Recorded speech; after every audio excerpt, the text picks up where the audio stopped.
Okay. Hello, gamers. It's your boy, Kirby DK10 here. I'm here with my boy Meta, and we're the Overkill podcast. Sup? Today, or in this podcast, we don't have too many. I don't feel like this week was too big of a week. I mean, I don't know. We had Yeah, some. kind of a We sleeper had week. some. Yeah, we had some DLCs drop for a couple games. And that's about it. I mean, mostly just updates and stuff like that. But Yeah. for our first topic, uh, is Black Ops 3 the best game in the COD series? This is spurred on by a video by Drifter, which he gives his own opinion on why Black Ops 3 is the best COD game. Um, Lies. Yeah. I personally, I don't know. I mean, it's a pretty hot take, but I personally would say, like, it's a good game, but I just don't think it's as good as a game like Black Ops 2. I agree. It's But not. It's not as good of a game as Black Ops. I think Black Ops 2 surpasses Black Ops 3 in so many ways. The weapons, the unlock system. I mean, as far as I liked how. I mean, Black Ops 2 I think was like the final simple COD, and then we kind of went off the rails. Oh, what? yeah, there was just so many things going on in Black Ops 3. Like, if you look at the UI, um, in Black Ops 3 specifically, your you had like the pick 10, then you had score streaks, and then you also had like these Overwatch kind of elements where you could pick a character and you would get like a different ultimate based off that character. Mm-hmm. And it was like the first time that we ever seen that in Call of Duty, and it was just, in my opinion, it just complicates the game even more. Also, a lot of the character abilities were really overpowered, and like you couldn't. I feel like there wasn't much counterplay to them, Yeah, so you just 1,000%. would kind of just have to sit there and die. I know this is a hot one, Like, but I bruh. think that's what makes me dislike Black Ops 3 so much is actually character abilities. Um, but yeah, I just don't. I didn't like that in general. Yeah. Also, the fact that a lot of the or all the DLC weapons were put behind the loot boxes, which you couldn't, like, it wasn't a even a fair system of loot boxes. I mean, really is no fair system, but like in other games and other Call of Duty games, the ones that came out later, you would get like credits if you got duplicates. In this one, if you would only get enough, or you'd only, like, if you got a duplicate, you would get the currency that you could buy another loot box with, but like you couldn't just outright buy the weapon that you wanted, Right. which I think someone calculated it was like you'd have to spend $4,000 to get everything or something like that. But pretty rough. Yeah, the monetization is a whole nother beast. Yeah, I think the only thing that I liked about Black Ops 3 was probably the zombies. But it is, a lot of the maps are like really complex, and you need a tutorial guide for them, Mm-hmm. which I know Meta doesn't like, but Nope, I don't know. not at all. They also, I think, was that the one that we played on the 360, and the final DLC ran like absolute butt cheeks. The final zombies DLC, or no? No, that was, I Or think was that was that Black Ops 2. 4? It was whatever one had the like dimensions and all the floating like rubble and rocks. And it was like all the maps combined together. I think that was. Oh yeah, Black no, Ops that, 3. yeah, but we played it. Yeah, we played on the 360 though, or I mean on the Xbox One. Oh, okay. Yeah. It all blends together. Yeah. Is it Fair enough. is Black Ops 3 the best game in the COD series? I mean, no, but I know a lot of people think so. Yeah. It's also just the exosuits. Would you ever want to see exosuits come back? I think if they came back for like a one novelty game, I think it would be kind of interesting, but I wouldn't want to see them like every year. No. Plus, I think now with crossplay, the exosuits would be on like.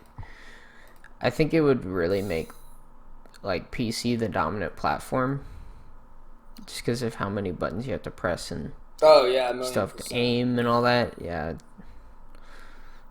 I don't know why you'd It'd be rough. Yeah, I don't know why you'd ever play it on controller if exosuits ever came back. Especially if we're talking fast moving, kind of crazy exo stuff. Yeah, 1,000,000%. Yeah. But yeah, I mean, y'all should go check out our tier list of all the COD games. I think that answers a lot. Oh yeah, true. Oh man, that coughing fit was hot. So that was. This next story, I don't think Kirby knows too much about.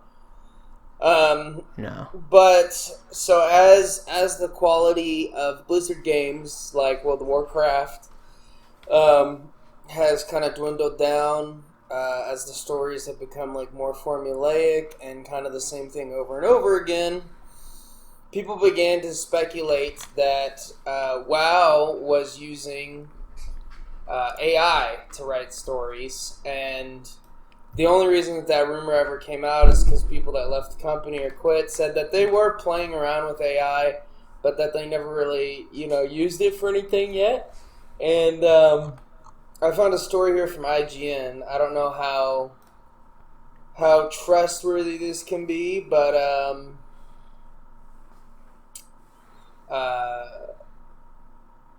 I just this dev has come out and said they don't use AI,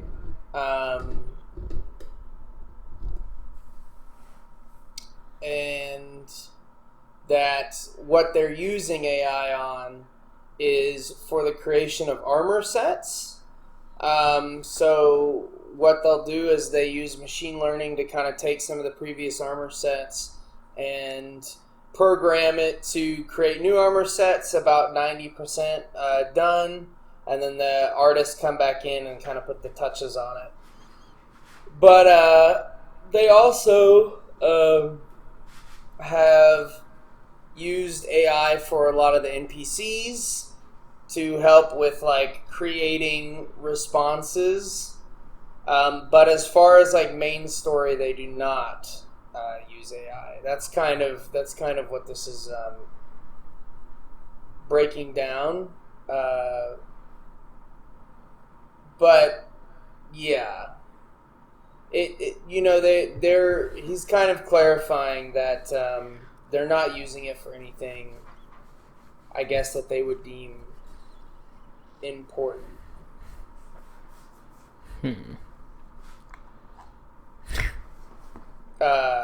And then what's really funny is that he goes out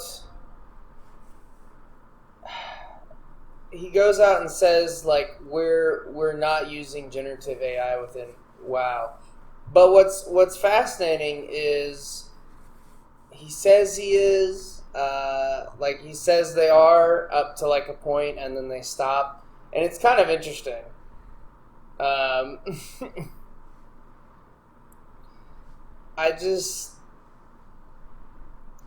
don't know. It's kind of interesting. I guess. I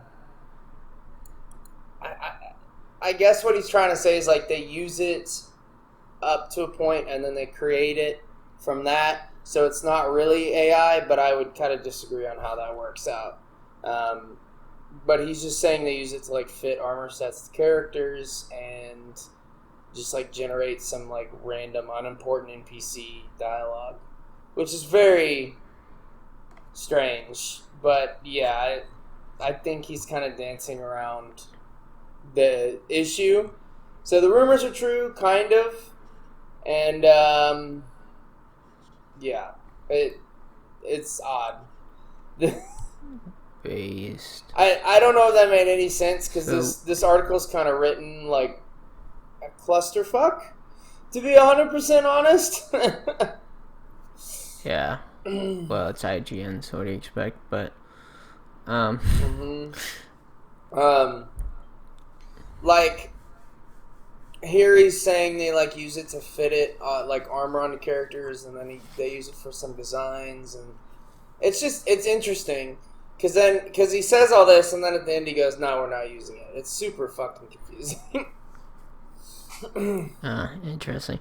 That's kind of funny. So, I don't know when the rumor came out that they're using AI, but the difference between a rumor or a conspiracy theory and the truth is only 6 months, baby. 6 months to a year. Yes. Yeah. Exactly. and looking at the comments, they're really funny because he kind of says that like that was their idea a few years ago, was to like, can they get it to a point where 90% of the work is done and then they can fine tune it, and then they have some of these other statements in here. He goes really specific, and then he says they're not using it, but like the comments are like, notice how he says they're not using it now, but that they won't use it in the future. And then Blizzard, we're not using generative AI with a winky face. So I mean, there's a ton of like, just people that are like, sure, because the content is just so predictable at this point. So they might be using AI. Yeah, I wouldn't be surprised. See, because with the game with like a game that requires that much development time, it probably would be easier just to use AI instead of actual people. But yeah, like here's that line, and I guess we can leave it here because it's so contradictory, and I think it exposes that they are. It says, "We have used machine learning to help do things that people either can't do or is very cumbersome to do." So they have used it. So I don't know what he's trying to say. I get he's saying it's like for art and for more useless stuff that they kind of don't want to like deal with, but yeah, I don't know. It's just strange. It's just strange. He says he used words to investors that he basically said AI is unable to replace talent. Yeah, interesting. Sounds like he's kind of dancing around. I'm gonna go ahead and conclude they are using AI. Okay. What do you think? Probably. Probably. It's such a cluster, bro. What another 6 months. What a clusterfuck of like an interview and then article. I mean, I can't really blame IGN on that one because he's like, well, we've used it for like fitting armor and dialogue, but we're not using it. Okay, all right, sure. Sure, yeah. Yeah. What a cluster. I know this next story is it's not really a story, but just an update on X Defiant. They added year 1 season 0 patch notes. They added a patch, and in this patch they finally decreased the weapon XP between the levels, or the amount of like XP you need between levels. So for primary weapons, it went from 3,500 to 3,000, and then from secondaries, it went from 1,500 to 1,000. So about it's just 5,000 decrease from each other. But then what they also did was they counterbalanced this by increasing the weapon levels all the way to 200, and your weapon masteries. If you already unlocked like silver at level 75, you'd be around like 95 this update, after this update, or something like that, or 90. And you have to go from 90 to 200 now, which is pretty brutal. But you still get the silver that you unlocked or whatever. So You were explaining this to me a little bit earlier in the week, and honestly, I don't know why they made this decision. There were so many better ways to adjust the scaling. They could have made it like exponential, where for like weapon level you get, let's say you get like, to get to level 2 you need like 1,000 XP. To get to level 3 you need like 2, and then level 4 you need like 3.5k XP. So like have a exponential curve, so by the time you're at like, I don't know, weapon level 95, you need like, I don't know, 100,000, or, well, I guess it would be exponential, so 200,000 or something. It just seems really odd to like, I don't, it just seems like such an odd fix, and I'm kind of curious on why they did it like that. yeah, well, I think it was like every weapon level is the same.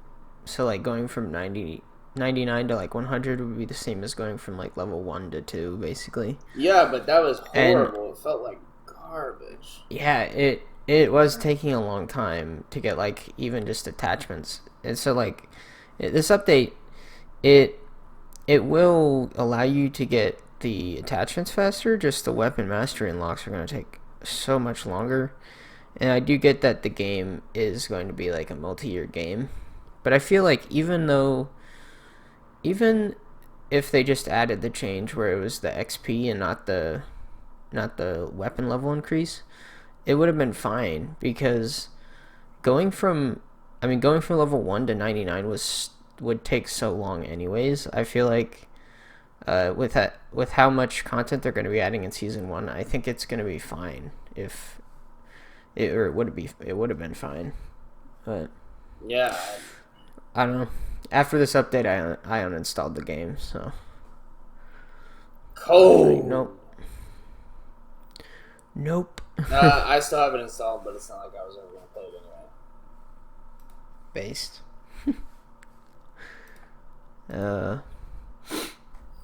Yeah. Just odd. Speaking of another game, Crash Bandicoot Insane Trilogy sold over 2 million copies, baby. It did. I'm glad to see it. I actually recently just bought it on PC because I had it on PS4, but I never completed the whole trilogy. It deserves the double. It deserves the double buy, anyways. So. Yeah. True. I guess for 20 mil copies is a lot. Not really in the industry like that, so I don't really know what that means. But I do know it's pretty good. Favorite out of the 3?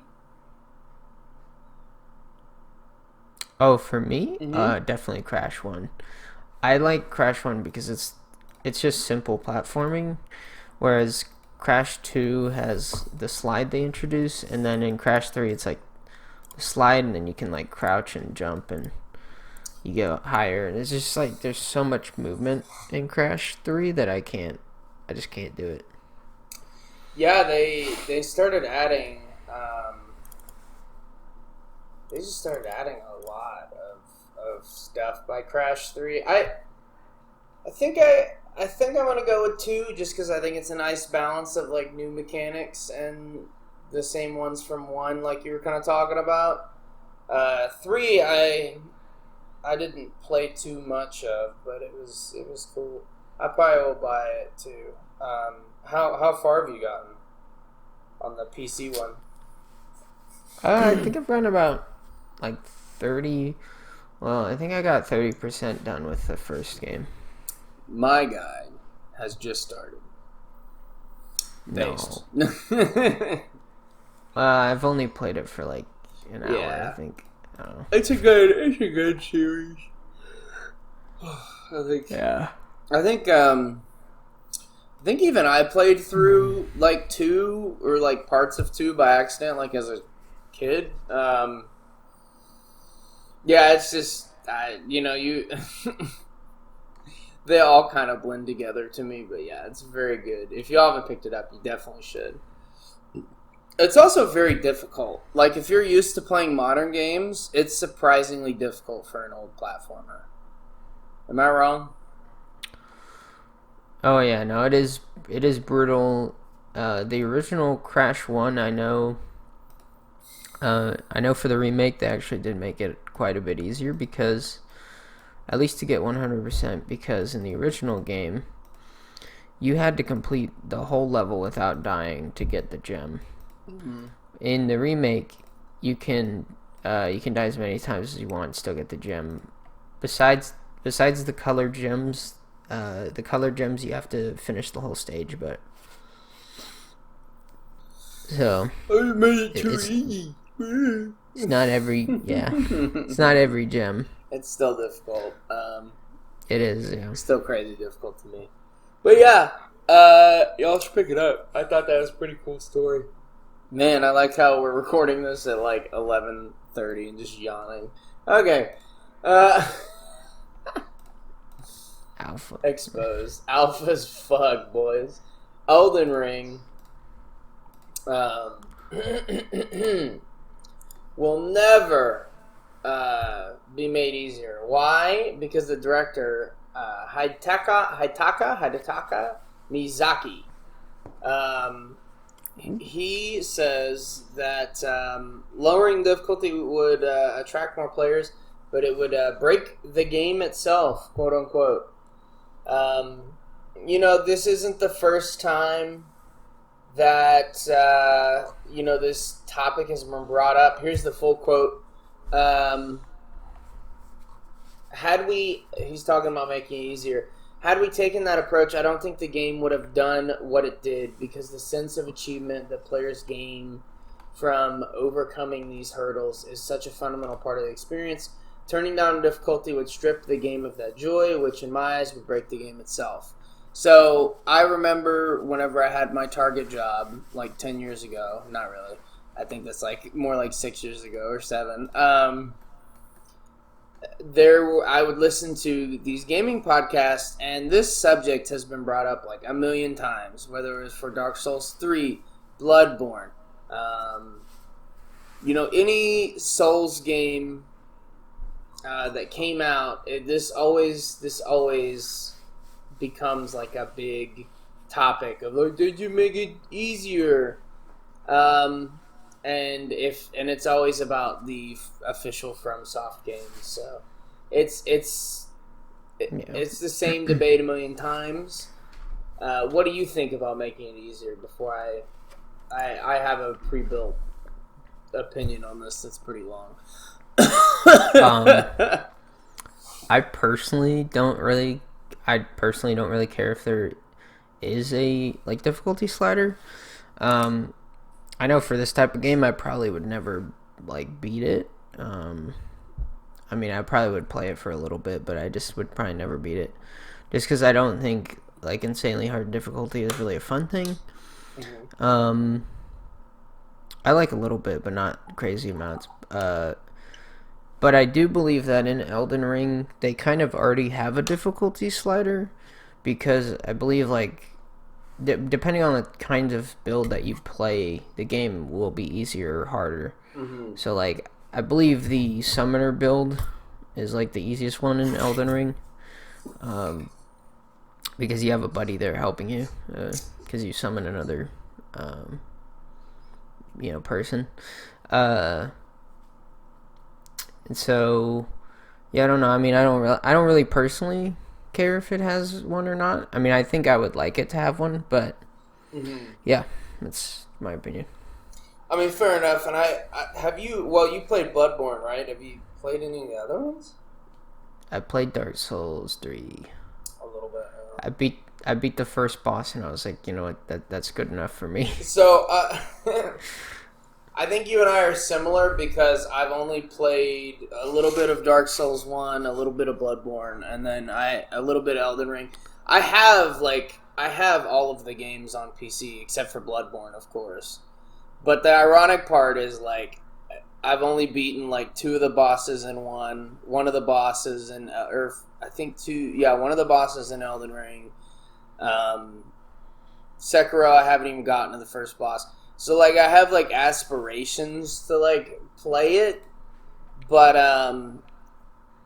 I just like it's such a time consuming task to like dedicate getting good enough to even beat a boss, and then you multiply that times 25 or 20 bosses that are in the game, you'll be there for a while. Now I agree that like I don't think I would personally care if there's a difficulty slider, but I would say that I think if you were to use the difficulty slider and it trivialized the bosses, you might as well just not play the game. Because I don't think there's a point to like playing through the game without a challenge, because that's the whole purpose of Dark Souls games, is to make you... I don't want to say suffer, but in a way it kind of is like suffering until you overcome a challenge. But Yeah. that's just kind of what I think, and I think they have... I used to hear more of an argument of like, well, they have to put in a difficulty slider. Without a difficulty slider, they're excluding all those people with disabilities or whatever. And like, all these liberal journalists argue this, and I don't think they have to do anything. They can do whatever they want, obviously. So I'm glad that like that hasn't been a topic that I've seen pop up again. Is the forceful? They must. But we can move on. I know. What? I mean, they don't have to, because there's going to be another game that those people could play that, isn't Dark Souls. So as long as there's competition in the market, you're always going to have something else. There are lots of Souls-like games. I actually saw one on Steam earlier today, and I know some of those Souls-like games include difficulty sliders. So there you go. Speaking of Elden Ring, while we're here, the DLC came out. I haven't bought it because, quite frankly, I haven't even beat the base game, and I don't know if I will. But this DLC is like horror themed. A lot of graveyards, a lot of like creepy dark areas, zombies, ghost worms. There's like a crescent moon bonfire. Like, there's just some cool, like some hellish creatures. Yeah, it's like dragon demon boss looks so sick. Yeah. At like the near end of the trailer, it looks pretty cool. Yes, you cannot. I will say you cannot. You cannot compete with Dark Souls like boss design. It's just too iconic. Yeah. And of course the memes are coming out with the new bosses of like, this is in Minnesota right now, help. And it's like the big, it's essentially this giant creature that's made out of like, the iron like torches in like medieval times. And they'd have like the cage around the flame. It's like a big boss made out of that. And it's like, 20 stories high. So the memes always come out for whenever there's Elden Ring news. But yeah, that's it. That's it on Elden Ring. It kind of makes me want to play Elden Ring, and I've been trying to play more single player games. So Average Ohio moment. Yeah. My guy is exhausted. I am too. Yeah. We're really squeezing this one in for you guys. Giggity. Giggity giggity goo. Yeah, I guess we can move on. Yeah. You want to take this one, or? Yeah, I found this game. The story is this guy says he graduated last year, and he's been solo developing a roguelike game instead of looking for a job. All of his applications have been getting rejected. The entry-level positions, I guess, are requiring some sort of time, or experience, I guess, right, in the field. Mm-hmm. So he decided to make his own game in that time, which, I'm glad that he's doing this, because the job market is pretty rough, so And honestly, this roguelike game looks pretty sick. It's called Ascendance. Or sorry, Ascendant. It's coming out Q3 24, so I don't know. That would be like August to October-ish. Yeah, July to September. Okay, close enough. Close, yeah. I mean, close enough, right? It looks cool. You know, I don't know if that story is true, and a lot of people just, yeah, I probably believe it. He might live in an area where the job market's pretty rough, to be honest. Yeah, I believe he on one of his posts he posted on like r/India gaming, so I think he might be in India. Which if you're looking for a software job out there, I feel like it's probably isn't too many. Too many left. It's probably all like outsourced like IT jobs or something. Mm-hmm. Yeah. I don't know what he got his degree in. Yeah. It looks cool. I really like this slime boss. Yeah, it's got like really, I wouldn't say really detailed pixel art. I'd say like medium detailed pixel art. Is that fair to say? Yeah.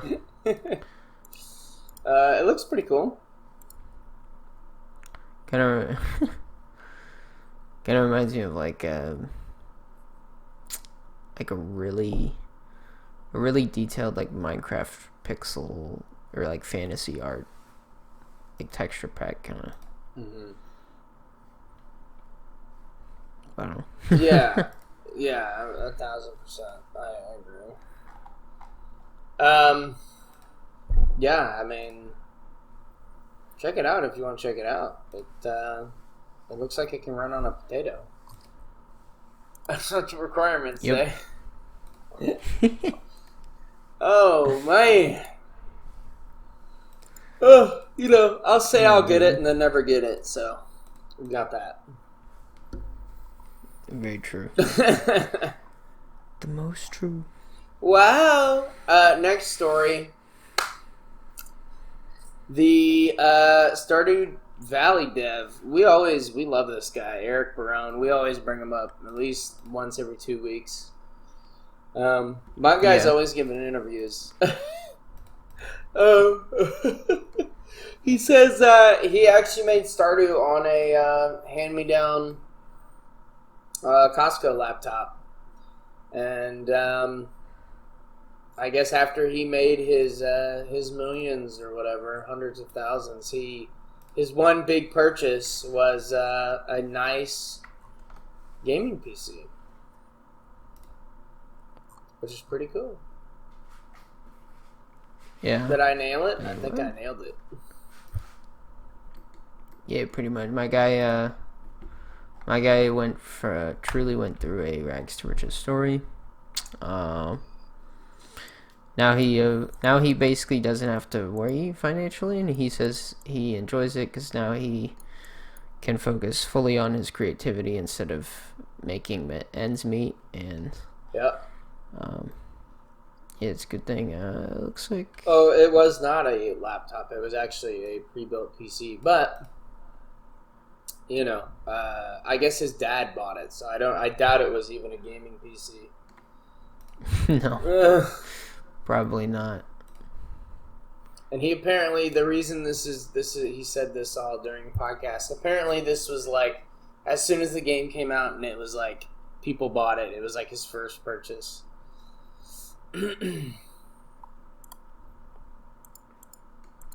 Yeah, let me see.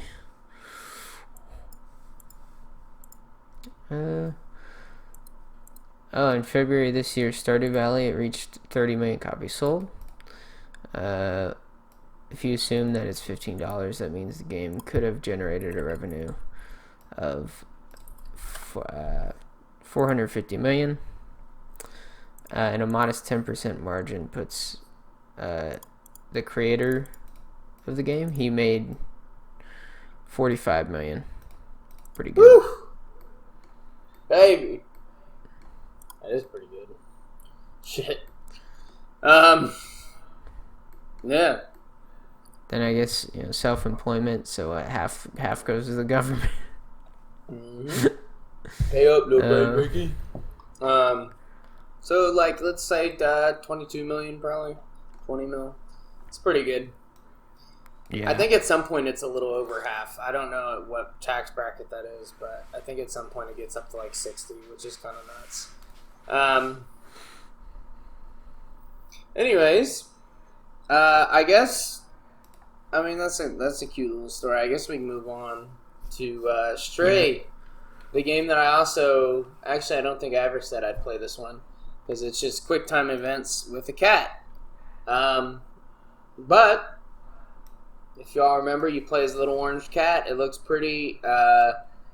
You play it in a shitty-looking city, and you are a cat that does cat things and presses X, triangle, and square at the right time and push forward. To me, I've never understood the appeal of this game, but hey, they're bringing it to Switch, and I don't know. How would you describe this? Because I have a few words, to be honest. Good lord. Oh my god. It's incredibly pixelated. Wait. Yeah, it is. It is like if a PlayStation 1 decided to like emulate, like if you were to emulate like Xbox 360 somehow through a PlayStation 1, and then like have it like vomit this out. It is. Wow. It looks like it's in like 480p, and that's like not even an exaggeration, I think. It truly is just abhorrently ugly. And then down at the bottom, they actually have pictures of what it looks like on the other platforms, and it is just a shame. It looks like a game that was made in like 2006 for like the GameCube. Yeah, oof. It does look rough. I don't know. Yeah, the main appeal is that you get to play as a cat, and you're in a cyberpunk city. I don't know. I mean, it is pretty cute. Apparently it got nominated for Game of the Year next to Elden Ring, God of War Ragnarok, A Plague Tale, Xenoblade Chronicles 3, Horizon Forbidden West. Oh yeah, this was Game of the Year too, right? The fucking cat game? Yeah, bro. You know, folks, that I love cats. All right, I got 4 of them, but this, bro, this is like barely a game. It's a big hater. Yeah. I mean, but it's a cute cat, though. I will say, for a Switch game, pretty impressive, because it looks like it's like running on the original Xbox. So, yeah, I'll give it that. The lighting's fucked up too. It doesn't, like, there's like where there's supposed to be like dark and moody like lighting, it doesn't come through on the Switch at all. That's rough. Yeah, that's a tough one. Well, at least it's coming to Switch. Everything's gonna come to the Switch eventually. Yeah, I mean, hell, if they're gonna port Skyrim on everyone's grave, you might as well fucking port everything to the Switch too while we're here. Dude, Elden Ring on Switch though? Yeah. Damn. That's tough. That's rough. I was gonna buy, I think, the Dark Souls remaster on Switch, and then I looked up a video on it, and it was like, I think this was before I was gonna get my computer, my gaming computer, and I was like, yeah, I think I'll just buy it on PC, because it runs at like 30, not even a consistent 30, but it's like 30 FPS is kind of what they're trying to reach, and then it dips down to like 20 and sometimes like 12 or something like that. I'm like, no, I'm not playing that. Well, speaking of Switch, though, Metroid Prime 4 finally came out. Finally got a release, window. It's coming out 2025. They finally announced it. This game was announced back in 2017, so we've been waiting. Man, I forgot 6 years for about this game. I know. The funniest thing was they showed it and people were like, "Yo, it's gonna be coming out in at least 4 years." It's bro, think about 7. Yeah, shit. I completely forgot. So, yeah, I mean, it looks cool. Yeah, it made sense. It makes sense that it's finally coming out because they released that I think the trilogy or something like that, or the remasters of the old ones. So, oh right. I think just to hold people over until 4 came out. Damn. You know what? No, that's fucked up. You know what's really sad? What? You ever think about whenever damn, this is dark. Whenever, so let's say you're a huge fan of a series, and then Nintendo basically says hey, or any studio says hey, this game is coming out next year, but then they delay it, and you end up just passing away. You never got to play it, bro. That's brutal. You ever think about all the people that miss playing their favorite game because it gets delayed like this? Because I thought they said it was going to release way earlier. Well, I think at one point they said it was they revealed, or they showed a screenshot of the Metroid 4 logo. I thought they said 2019, and then 2019 rolled around and they were like, "Hey, it's delayed." I'm pretty sure, if my memory serves me correct, that's correct. But that is a dark thought. I have thought of something sort of similar to that, and it's actually about a specific person. Oh. But you remember how Smash Brothers came out in 2018, and then Etika passed away in 2019. Yeah. And I was like, bruh, Etika never got to play as Banjo and Kazooie, and no, he never got to play any of the DLC. I'm just it's an awful thought, but I was yeah, my guy never got to hyped for Sora or anything like that. Yeah, it's stuff I think about stuff like that, and it's sad. I thought about it with anime series like One Piece because it's so long, and it's it's been going on for 20 years. So people that have watched it have died that started some fans of these game series. These game series have been going on for 30 years. Some of them. So that's time for a lot of people that really, really love these things to just pass. And yeah, Etika is a real sad one on that spectrum. Yeah. Anyways, on that lovely note, fuck. Prime 4 looks pretty good. It does. It does look good. What was that other Metroid game they released 2 years ago? What was that? Oh, Metroid Dread. Yes, the 2D one. I'm much more interested in this one. Yeah, it's 3D. It's from my understanding, it's kind of more like a first-person shooter than the 2D ones, obviously, because it's 3D. I'm surprised we never played any of the Prime games, but right.